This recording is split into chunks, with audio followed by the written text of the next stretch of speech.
So this is one of the old cemeteries in Kimberley. Kimberley has two cemeteries, but this William Cigar was one of the first Jewish, he was the first Jewish mayor of Kimberley and one of the first mayors of Kimberley.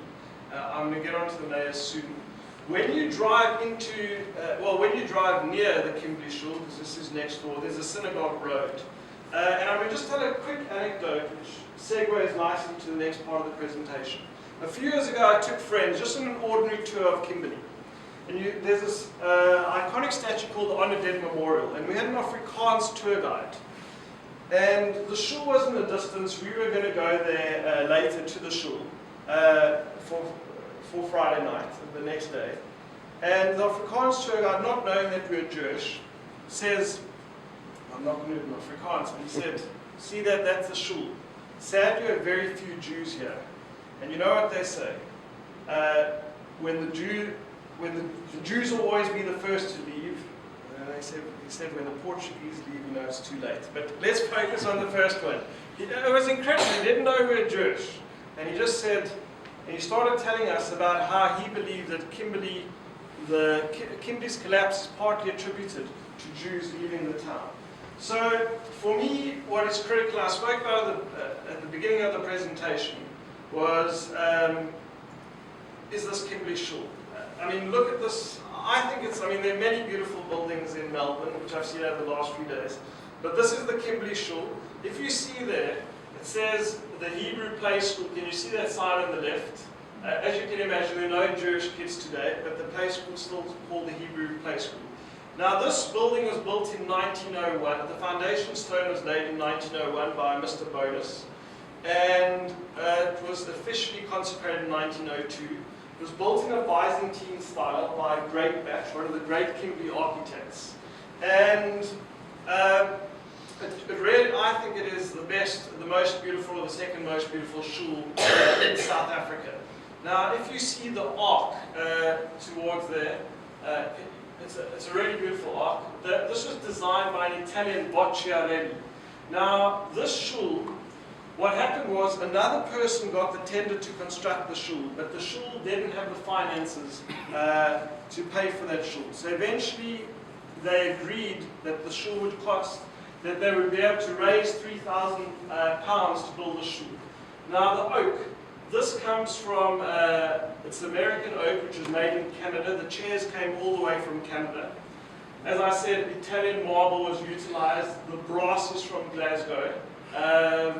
And the glass windows which you can't see, which you'll see just now, stained windows, were also designed by experts. But what's fascinating, and I found this in the archives, was imagine this had to happen in 2014. They decided that the land was given by De Beers, and they were really short of money. They didn't know how they could get the £3,000 to build the shul. So Mr. Bonus approached Cecil John Rose and the directors of De Beers Consolidated Mines with a view of soliciting their sympathy with the new undertaking.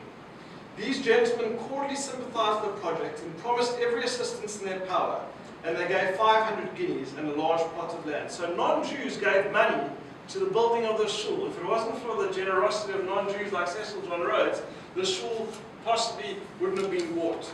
Another great anecdote I found was the Diamond Fields Advertiser, which says, the Griqualand West Jewish community intend to build a new synagogue at Kimberley at a cost of £8,000.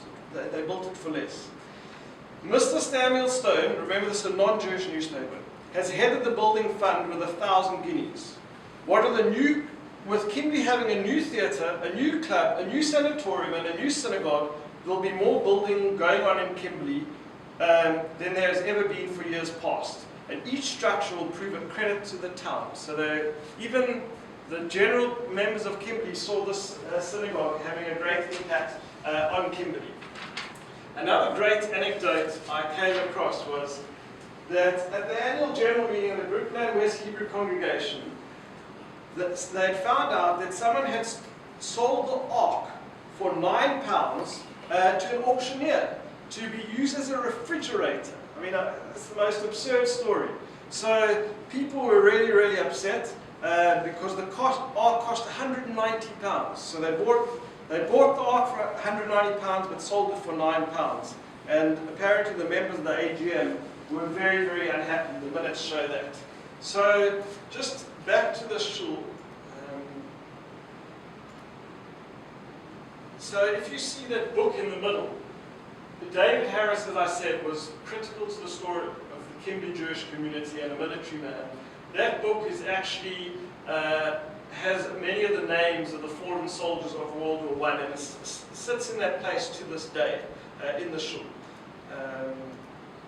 There's this beautiful ceiling. Now this is, you can't see these names that well, but I think for me this was rather, and this, I was so glad to have gone to Kimberley. First of all, just look at the floor, it's the most beautiful floor. But, sorry, it's the next slide. A lot of the founding fathers, I mean I've spoken only over a few of them, but I'm just touching them now. That's this is from the ladies section, so 324 seat shul.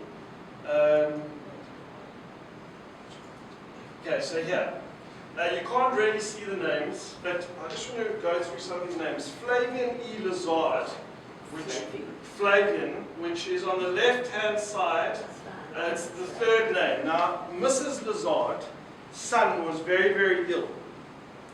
And she spent 3 consecutive days standing in front of the ark, praying for a child to get better. And the Lazards were a very prominent Jewish family. One of the Lazards is the deputy head of the congregation, founding fathers. The baby dies, and she gives up on Mrs. Lazard and the family give up on Judaism, and they become Christian. So you have this story of one of the founding fathers, their wife standing in front of the ark praying for 3 days, and they could never get over that God wasn't there for them, and they become Christian after that. Another remarkable name is Sidney Mendelssohn.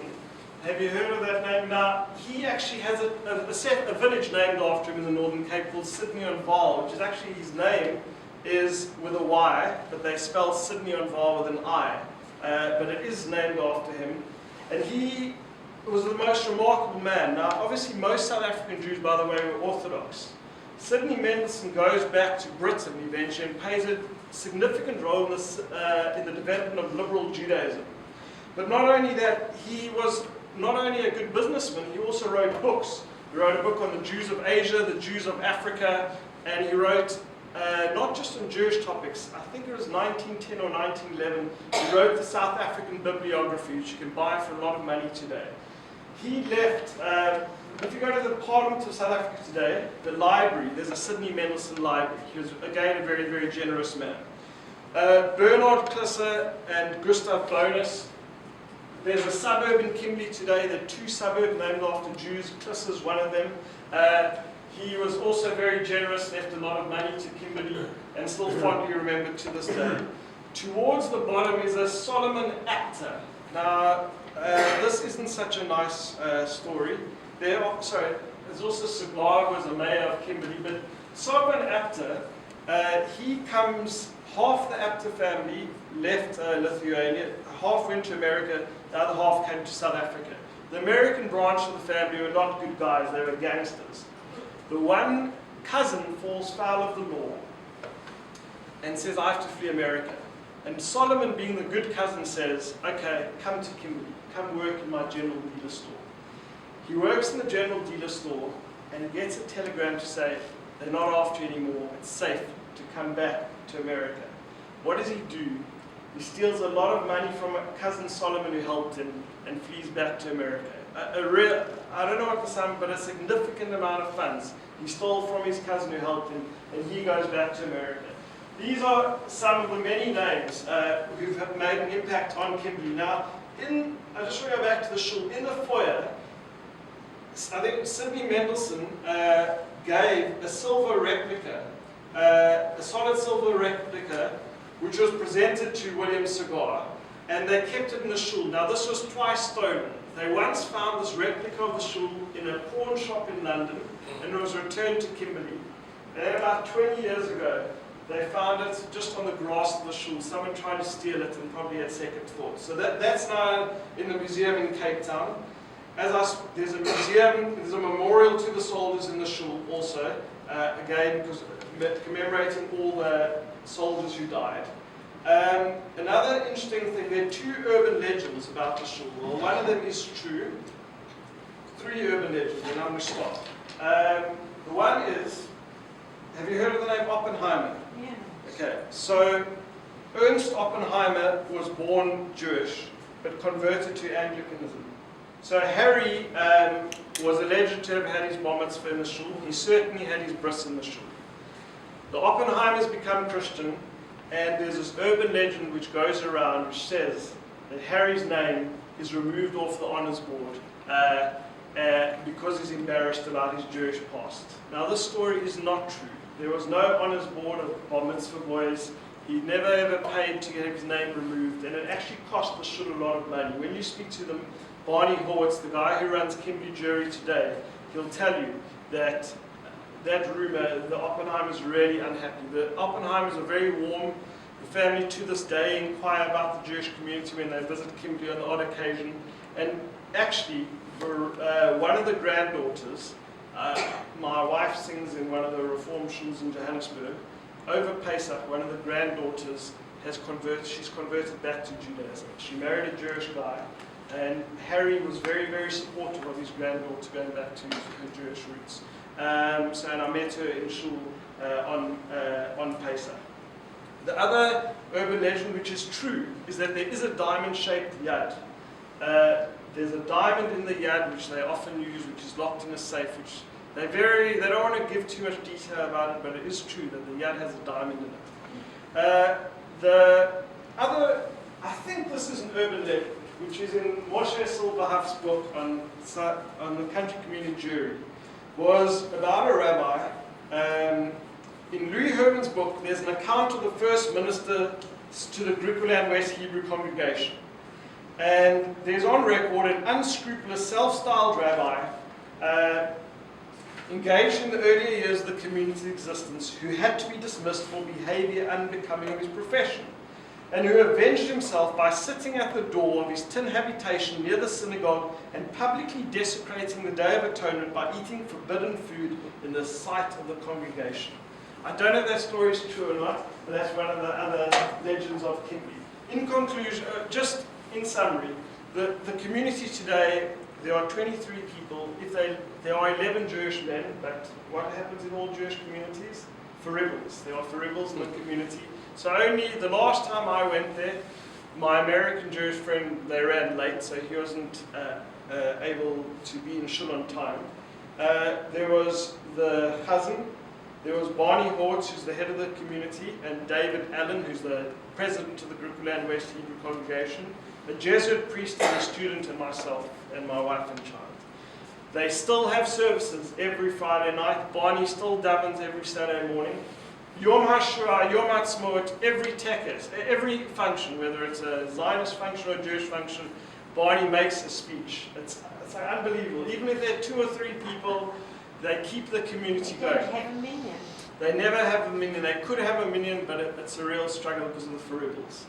And I mean, I was reading this article in 1998, which was written in 1995 this morning, where it says 28 souls. They're down to 23.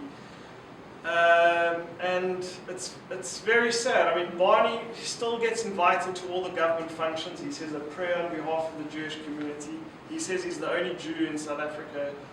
He says he speaks at more government functions than the chief rabbi. So I asked Barney, as we were sitting in the William Humphreys Art Gallery, is it the end? Because he has this weight of 140, 150 years. The shul is 110 years old. The community is about 140, 150 years old on his shoulders. And he said, he has to be optimistic. They're building some university. Maybe Jewish academics will go there. They had this project where they try to get medical students. And they refurbished the rabbi's house to go, religious medical students to go stay in the house and daven and live there for free. But it's, as I said in my presentation yesterday, it's become very hard for particularly white Jewish males to get into medicine. So that avenue's become harder. I don't know how many Jewish academics will go and live full-time in Kimberley.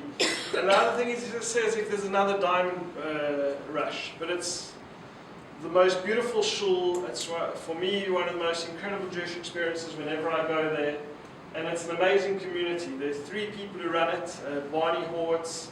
Now, just quickly on Barney, his daughter, so he married almost all the men there are married to, bar for one, are married to non-Jewish ladies. And luckily a guy like Moshe Silverhaft is more of a liberal Orthodox rabbi. He understands it. He said, if I just gave up on them, those communities would have died many years ago. So, but Barney's one daughter is converting to become an Orthodox Jew. I mean, she's currently in Johannesburg. Even though his kids weren't brought up halakhically Jewish, they were brought up with a very strong attachment to Judaism. He's the most amazing guy. He's very right-wing in Israel, but all his business partners are Muslim.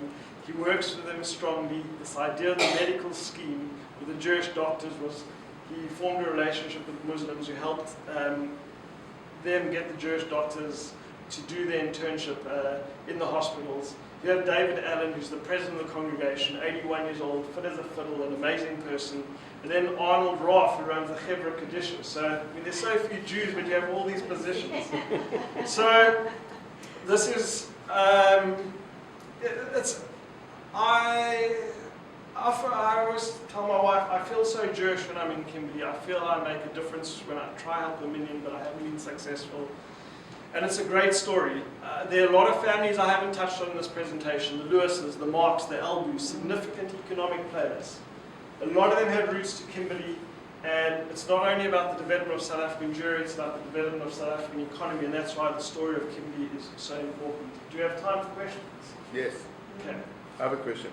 Sure. What was Cecil John Rhodes's attitude towards Jews and his Jewish connections? Do you know about that? Has that been researched? The rumors are that he was anti-Semitic, but then why would he give them money? Why would he have lunch daily? Why would he give money? I mean, this is great. The Afrikaner Library with a C is a remarkable research institution, which was, by the way, that's where, I think it's Alfred Beit's monument sits, or one of the Jewish guys' monuments are right there.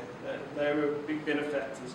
I looked at this in the research library, and it shows that Cecil John Rhodes and the company gave money to the shul. I don't think they were anti-Semitic. He wasn't a nice person. Just a quick non-Limwood anecdote about Cecil John Rhodes. There are rumors that he was gay. I spoke to someone, they don't think he was gay, but if you work for him, he liked to employ young men, and one of his star employees got engaged, and the star employee went to tell Cecil the good news, and Cecil said, look, you choose, I understand you want to get married, but you choose between me and the company or a married life, and the guy had to leave the company. So he wasn't that story. Did he marry? Cecil John Rhodes had some rendezvous. I don't think he married with Princess.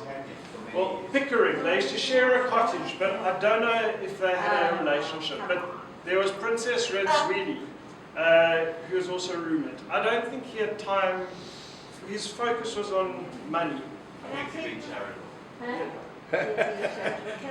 you a story about the Oppenheimers? Yes. Harry's son Nicky, he married a girl from what we used to call a mink and manure sex. They were very, very posh wasps, and it was, you know, I mean, by that stage, of course, Nicky wasn't Jewish, his mother wasn't Jewish either. They had 2 children, both of them with Tay-Sachs. That's And it had to have come from both parents. So he married this girl, Ursula Lash. She must have been horrified to find out that she actually has her forebears were as Jewish as Nicky's were. Sorry, what's your name? You just tell me. Brenda Kahan. Okay, thanks. Huh?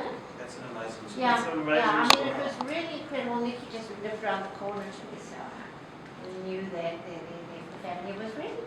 I want to say something, not necessarily about Kimberley specifically, but about deserting old Jewish settlements.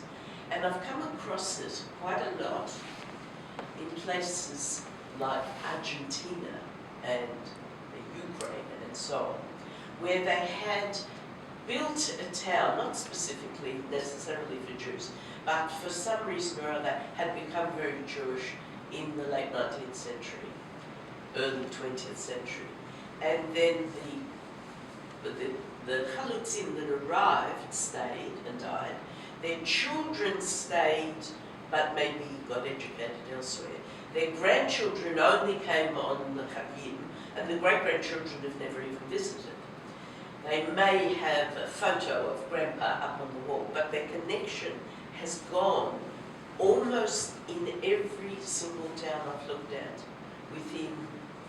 by the third generation. Well, why are there so few Jews left in Kimberley? They're all here, you know.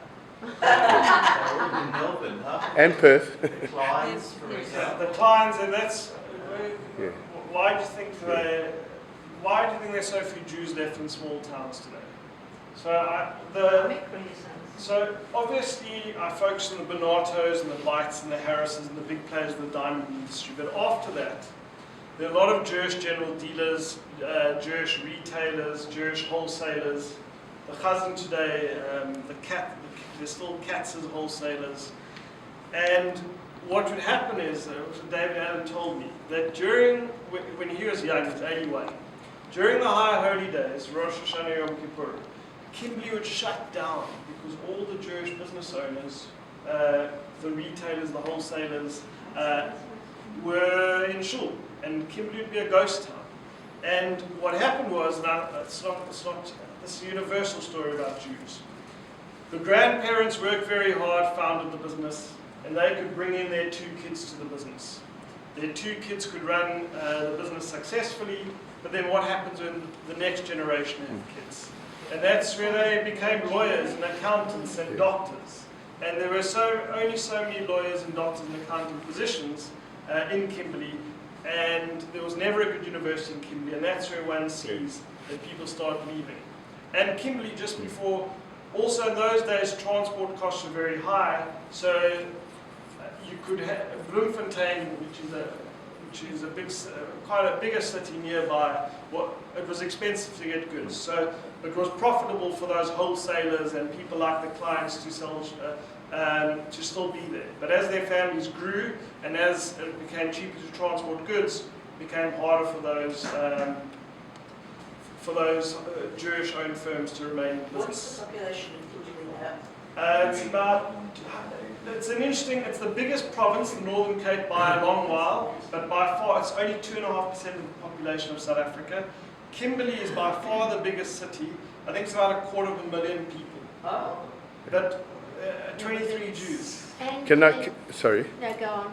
I just want to say that if you want to understand this pretty well, there are 2 books that I'd highly recommend. It's Suzanne Belling's book. It's not Rabbi Silverheart, it's about Rabbi Silverheart.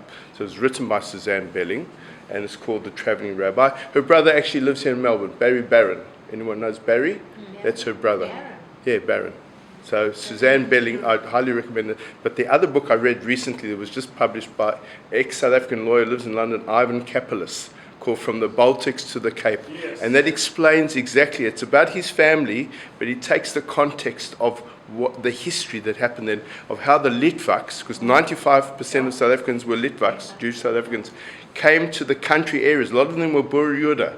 They came to the country areas, and then how they were smosers, they were, hawkers, whatever, and then their children went to schools in the cities, like Bloemfontein, Unisi High, Grey College, all those places, and then they went to university at UCT or at Wits, and that's when they became lawyers, doctors, and they didn't go back to the country. There weren't opportunities there.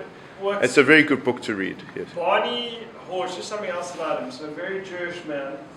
His son matriculated last year. They had 100, I can't remember the exact number, it's over 100 years, connection to Christian Brothers College. And he's still the president. I don't know if he's still now, his son's matriculated, of that school. So even this Jewish man, it shows you his civic attitude, that he's such an involved person beyond the Jewish community. One interesting thing about what you said about Argentina, which we've seen in South Africa, in towns like Sprung, let me just get up the map of South Africa. Are we out of time, by the way? No? While 5 minutes. getting that, can I thoughts on what has happened to their progeny?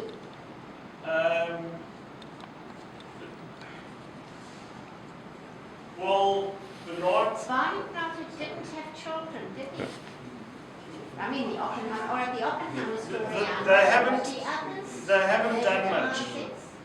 they haven't done much. Joel, Harris, Yes, Levinson, Joel Bites. Bites. You don't hear those names so much at all. That's correct. Yeah, it's I really just wondered interesting. if there's anything about them. Can you see Springbok and Yeah. Calvinia on the map? Yes. Okay, so this is the map of the Northern Cape. This is the largest province. It's a third of South Africa. It's like the Northern Territories, but only 2.5% of the national population. I'm going to put on a map of South Africa now. Let me do that. Just for this gentleman, if you Sure. could show him the context. Okay, so here is Cape Town. There is there a point to Johannesburg? Can you see Johannesburg? Yeah. And then this big part in the middle is the Northern Cape. We've lost Calvinia and There's Springbok. okay, Calvinia and Springbok and Beaufort West. Can you see Beaufort West? Okay, those towns today. This was the brilliance of the Jewish community. What did they do? What did they do in some of these towns? They went to the town council and said, you need a new museum, or you need a museum. Please let's preserve the old synagogues and move the museums or build a museum in the synagogue. So you go to a lot of these Springbok, Beaufort West, and Calvinia to this day, and you see these beautiful synagogues preserved because they have museums in them. And I think that was brilliant. That was really brilliant by the leaders of those Jewish communities. And today, just so we know, as I said in my presentation yesterday, most Jews are either in Johannesburg or Cape Town or Durban. There are very, very few Jews left in that part of the country. As I said, 23 souls in Kimberley. Okay, so are there any other questions? Yeah, I just have two comments. There's, I do a thing for Jewish Gen called Kahila Link. I don't know if you know Kahila Links. They are web pages. They used to be called Shtetl links, and they were used to relate to the old countries of Europe. They've broadened the concept. So Kahila is a community. So it's I do it as a volunteer. There is one on Kimberley, but the point I wanted to make is that I was just in London a few weeks ago, and I met a lady who's an MBE. Her name is Geraldine Auerbach, and she was Kretzma from Kimberley, also a well-known family there. And she's resurrected the Jewish music in the UK. That's what she got her MBE for. But she's driving me to do a better deal on the Kimberley webpage. So you can have a look at it. It's if you go to Jewish Gen. But it's interesting. Yeah, I'll talk to you afterwards. Eli Rubinworth. I'll talk to you afterwards. Oh, yeah, I'm a blank. Yes, carry on. So just talking about Kretzmer, are we out of time? No, keep going. So Dr. Noel Kretzmer was the local vet, I'm sure related to Geraldine, and he decided there was a trust fund launched to try and preserve the shul. And Noel Kretzmer writes this letter saying, Dear Goldie Mel, President of the Congregation, I have thanks be to God celebrated my 96th birthday. I'm standing here by the waters of Babylon. I'm weeping at what has happened to my beautiful Jewish people. That's the letter he wrote when he gave a donation for the fund. So he must be related. But this was the Kretzmer family had such a strong association with Kimberley. The other town, or I think it's a town or city, that is very similar in my mind, and I'm also doing a key link on that, is Oudtshoorn. That's what I was thinking. Yes. Ostrich. Yes. Ostrich industry. Yeah, because that. Like Yes. the diamonds, there was a boom in ostrich Yes. feathers, and it attracted a lot of entrepreneurs, Jewish I've entrepreneurs never been to the town. Oudtshoorn. Yes. And then two shuls there, they Yes. fell out, and Yes. it's amazing. Two shuls. Well, there was a shul, and then they fell out. I and can't believe built a second that the shul. two shuls, they fell out of it. I grew up in Somerset West, Okay. and there was a beautiful shul there, and the story Helen was saying about the third generation, Yes. it's a classic Yeah, for us. absolutely. Yeah. My grandparents had a hotel Yeah. there, my dad ran it, we grew up there And as you kids and moved then away. left, and the connection's gone. Yeah. Do you know Sharon Babbis? Sure, the Babbises, yes. Somerset West is today the richest. Thanks so much for coming. Thank you. is the richest town, well, city, place per capita in South Africa today. South to the west, yes. Farthest from Stellenbosch, or Because the Hulls, the Spanish farm, the places on the mountain, it's central to Stellenbosch, Cape Town. For people who have holiday homes in Hermanus, lots of rich foreigners live there. My godfather is involved in the Somerset West Hebrew congregation. They're looking at potentially. Still the same shul, the old shul. No, it's a new shul. This isn't factual, but it's my observation. What is the richest Jewish community per capita in South Africa today? Hermanus. Connected to a shul. Hermanus? I would say Stellenbosch Hebrew congregation. Oh. So you have the Zettler family, Yeah. which are still big farmers, because there are hardly any Jewish farmers left today. They're strawberry magnates. Yes. And they have bought up the shul, the top lunch restaurant, like rents out from the shul today. The shul they've been buying up property in the town, and you go there, and what is an incredible experience. And I'm going off on two slight segues quickly. A few years ago, I spoke in Stellenbosch shul, and as I was getting up to speak, I heard two men speak behind me in Afrikaans, and I was thinking, even though it's Shabbos, we need to record this. I mean, where else in the Jewish world today is the language of Afrikaans being spoken in a synagogue? My last project, and now I'm going off on a very big tangent, and I've written to the Jewish Museum about it, and I need to follow up, is accents. Ronnie Casserels. Now, Ronnie Casserels is probably one of the most despised Jews in South Africa. However, that Yeovil accent is incredible. I mean, the nasal Yeovil Boykie accent. Those accents, the accents of Jews in Kimberley, my brother, who's still got a raw, even though he lives in America, has this raw Afrikaans, South African Jewish accent. I want to start a project where we preserve those accents, because they're going to be lost forever. And I'm sure it's in Australia the same with Jews who've left the Adelaide or somewhere, that certain of those accents can never be replicated. I have a new child, and I said to my wife, can we get him to speak like Ronnie Castro? She said it's impossible, because Jews don't live in Yeovil or Maria anymore. Yeah. Just on Stellenbosch, I was there in January, and I went to a wine bar owned by a diamond magnate from London, a multi-billionaire, Jewish diamond retailer whose name escapes me, who's got this spectacular wine farm in the hills in Stellenbosch. And he's got an art collection. I went to see a piece of art that he bought that was quite famous, and had lunch there. I can't remember his name, but very well known. They're preserving the diamond. So I was very interested in that whole sort of mining story. Yeah.